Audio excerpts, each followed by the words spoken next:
Hi, welcome to my channel. This video today I'm doing for one of my viewers, and his handle is at Edgardo Lopez-L2F. Thank you, Edgardo, for your views and your likes and for having that discussion with me in the comments about the topic that I'm going to address for you today. Edgardo commented on a short that I did addressing a common reason why people are not reaching the level of success that they desire, which was that you're not operating in your zone of genius, you're not utilizing your authentic talents. And he commented and mentioned that while he could see the validity of that he didn't think that was his issue. So of course there are many more reasons other than that one that are common reasons why people are not at the level of success they want to be. I shared with him that while that was a common reason, that was not the only reason that people are not reaching the level of success that they would like to reach. And I told him I would do this video and cover the other reasons and what they involve. And I would share a little bit about my personal experience with all of these things and how you can come from different backgrounds but still struggle with the same exact things that are holding you back. And I told him I'd share how we can come from completely different backgrounds yet share the same common challenges in getting ahead financially. So stay tuned. Number one is a lack of information. And this one goes deep because there's several levels of this. The first one is you don't know what you don't know. I mean, let me say it again. You don't know what you don't know. So it's literally like information is hidden from you in a way. Like you don't even know the right questions to ask to get the information you need.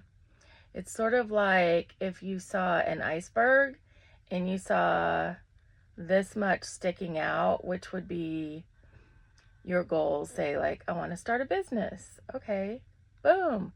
And then all of this other stuff was hidden and you had just seen people like go out and start businesses.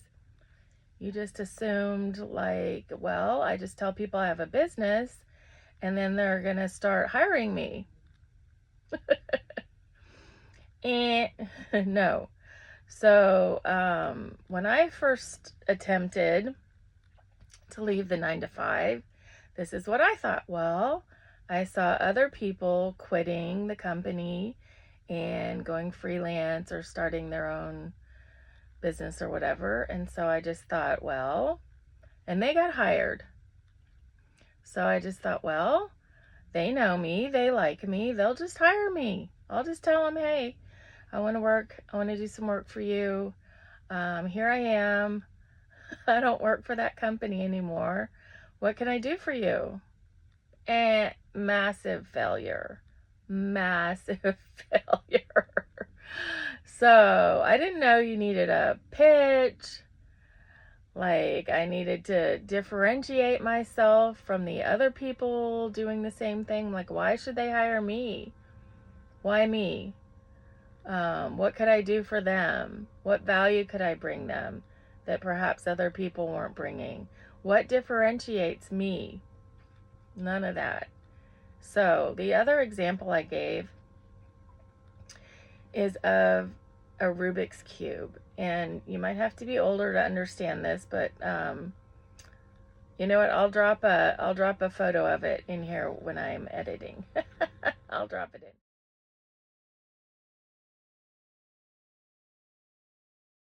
Okay, so a Rubik's Cube, but basically it's a cube which has 6 sides, I think.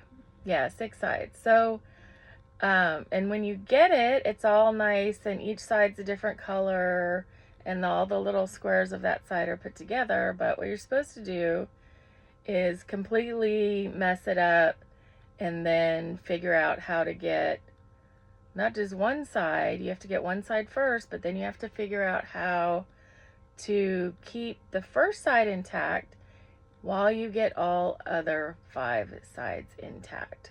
Woo! Yeah. So if you're like me, you could get one side. And I was like, woohoo, I got one side. Okay, now what do I do? I was looking around, and yeah, my other friends, a couple of them, not a lot, but a couple of them, they could get the whole cube. What? Yeah. And I was like, I just must be stupid. I must not be that smart. They must be smarter than me. There must be something wrong with me, is why I can't do it. What I found later in life is no. That's a myth. That's completely wrong thinking. I was just missing information. They probably, they could have just figured it out after spending thousands of hours doing nothing but that. But there was probably a Rubik's Cube cheat sheet, right, on the strategy that you needed to use to get all of the sides while keeping that first side intact. Yeah, so a lot of times we're just missing a lot of information. Or you could be at a certain point where you're almost there. This is how I felt just probably a week ago when I had my complete meltdown. I felt so frustrated. I was just missing the last few pieces. I just couldn't find them, right? And so I just had to keep going and keep looking and searching. So there's all the way from the beginning where you completely don't know what you don't know and you don't know what to ask. And then the more advanced where you've found information and you're climbing that mountain and you're almost to the top and you just need to keep searching, or you need to find the person who has done it already. And sometimes that can be difficult. I mean, there are a lot of people out there achieving a lot of things, but for me personally, I could not find somebody who was doing the exact thing that I was trying to do. And when I did, ding, ding, ding, ding, ding, ding, that's when all those pieces became visible, and they all fell into place.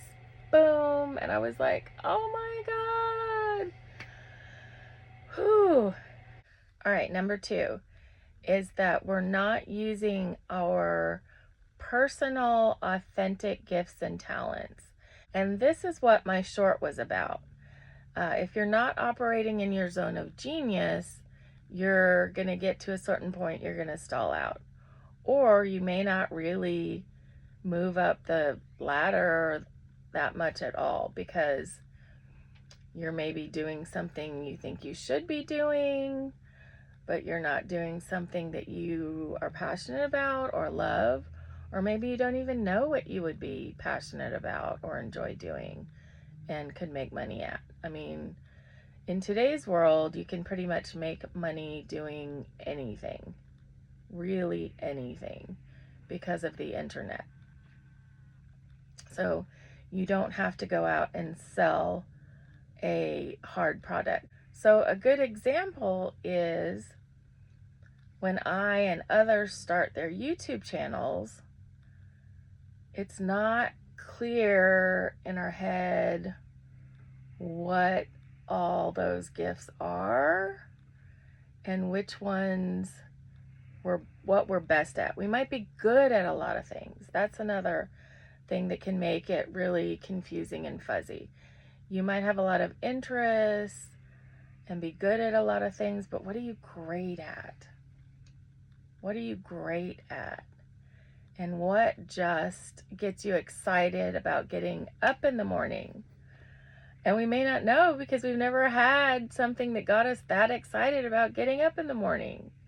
And we have all these other interests And maybe we have some shoulds mix in with the interests, and we're trying to fight that battle. I should do this. No, I want to do this. Da da da da da da. That's a lot of noise up here that makes it difficult to really hone in on that one thing. So there's that. And that was really my experience. Growing up, I had a mom that wanted to redirect who I was into being just like her. And so I had all of that programming that I had to unravel. That's not me. What is not me and what is me? And then really 6 years ago, I sold my house and I moved into my RV and I started on that quest. I knew what I wanted. I knew what the goal was. I didn't really know the steps to get there. I didn't really know what that goal was called. Sometimes I thought, well, maybe it's just a way too big goal.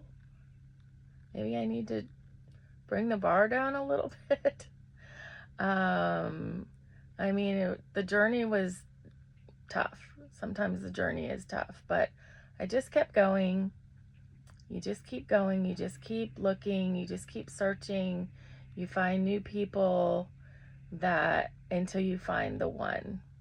And when you find the one, boom, all the pieces come together. Everything makes sense. And then you know what your zone of genius is. You can finally pinpoint. And then when you find the one that makes everything clear, you can pinpoint your zone of genius. Number 4. This goes back to knowing your personal talents and your zone of genius a little bit. It's kind of along the same lines. But you know what you want to do, but you're trying to execute it the way that somebody else has executed it and been successful, but it's not working for you. Yes, I was in this mode for a very long time. I was watching people on Facebook become a coach or build a business on Facebook and how they did it and da da da da da da da da. And I thought, that's the only way to do it. I have 7.2 thousand people following me. I'm like, I should do it on Facebook. That's where it needs to be. But inside, I didn't really like Facebook. It didn't feel right. But I didn't know any other way. And I was like, what are other ways that feel more right for me? And I finally found YouTube. So that's just a quick one. That's really all I need to say about that one, is just the manner in which you're executing, or the way you're going about trying to achieve what you want to achieve. It might be more unique to you and not really what everybody else is doing. So just go inside, look at all the options, and just see what feels more right. All right, number 5. This is also a quick one. It's your mindset. And what that means is what you believe is possible can affect your success. Also, what you've actually seen in your life happen or not happen can affect what you believe is possible for you. And that's called mindset. And so working on your mindset, your beliefs, your limitations, all of those things to expand out what you believe is possible. We live in an infinite universe. Infinite. That means there is nothing that is not possible. It's never ending. That means there are a never ending amount of solutions to your problems That means there's a never-ending amount of ways to achieve what you want to achieve. But as human beings, we're very small-minded creatures, basically. We're taught this is what's possible, this is what we do, this is just how it is. We're told all those things that make us seem like, there's no options. There's just not that many options, and that's not true. So if you work on your mindset and really opening up to what could be possible, and before you believe what is possible, just asking yourself, could this be possible for me? Could I achieve this? Has anybody in the whole world achieved this? Okay, then it is possible for humans, and I'm a human. So yes, it could be possible for me too. And that's a starting place. And then just keep working on it until you believe in your heart that you can do the things that you want to do.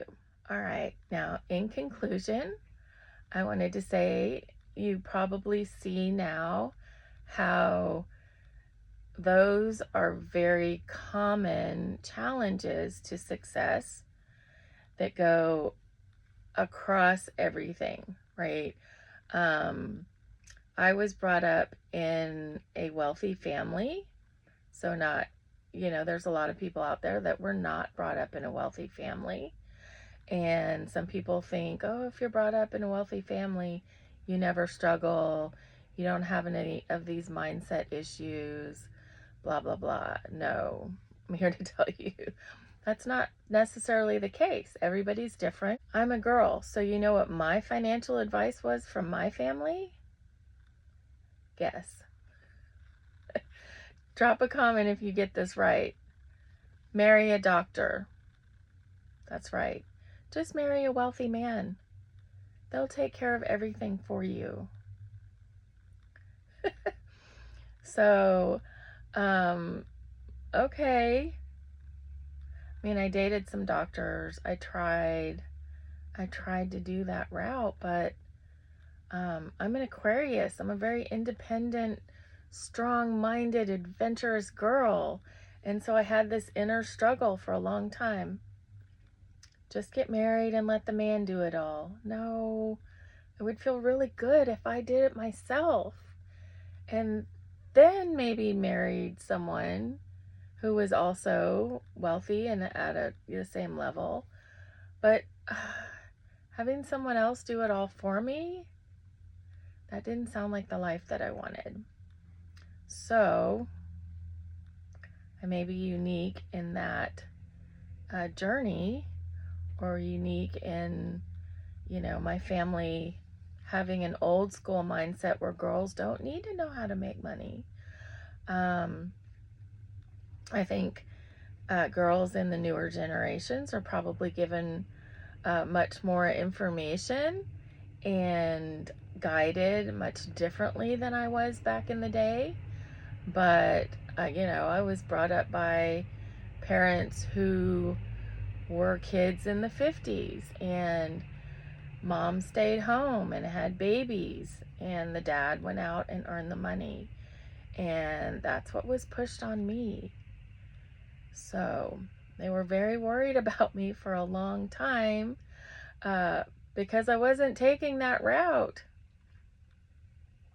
So that's how we can grow up in very different ways, but still encounter the same challenges. They're one of the ways. I mean, everybody's brought up a little bit differently. Everybody's situation is different. Also, my parents got divorced right before I went into 9th grade, which, created a whole bunch of turmoil there. Yeah, and probably put me on a whole different trajectory. Probably made my journey a little longer, a little more tumultuous, a little more traumatic, which that's okay. If I didn't go through all those things, then I can't come on here and I can't speak to how to overcome those things. So in the end, it all becomes an aha moment where you can see, like, oh, I can see the value in those challenges. I mean, who would you be if you had no adversity in your life? I mean, we do need people like that don't have adversity, so that they just go along and keep things running in the background, while those of us who have challenges are working frantically to overcome them and to heal and to get out there and do something meaningful, right? We've got to have some people like that. But they're not here with bigger purposes. They're not here with bigger meaning and impactfulness to share. They're not here to uplift others. They're not here with a giant purpose and a giant, massive goal they want to reach. They are here to keep the status quo going and things functioning so that the rest of us it can meander around and do that journey. So anyway, please drop below. I hope that I helped you out, and let me know in the comments if that gives more of an idea of maybe what piece you're missing. All right, thanks so much. See you next time.